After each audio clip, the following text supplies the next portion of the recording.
د بل د خاموشۍ او د اظهار په معنا پوه یم زه خپل انتظار پیژنم د یار په معنا پوه یم او ما وپېژنه زه شډل پښتون یم د کلي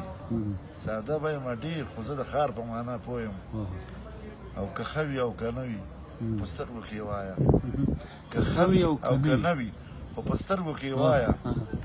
اشنا زه د اقرار او د انکار په معنا پوه یم او مننه چې ته کښېنه په دې کټ کې زه به ځمکه باندې کښېنم ته کښېنه په دې کټ کې زه به ځمکه باندې کښېنم او پخوا نه د نوکر او د بادار په معنا پوه یم او ما ویل بچیه مخکې شه چې لاره راته ښایي ما ویل بچیه مخکې شه چې لاره راته ښایي او هغه ویل زوی پېژنم د پلار په معنا پوه یم او مختره چې حیدره چې خو ما حیدره ټول یاران را سره ښه وه چې خو ما حیدره ټول یاران را سره ښه وه چې ښه نه یم نو اوس د هر یو یار په معنا پوه یم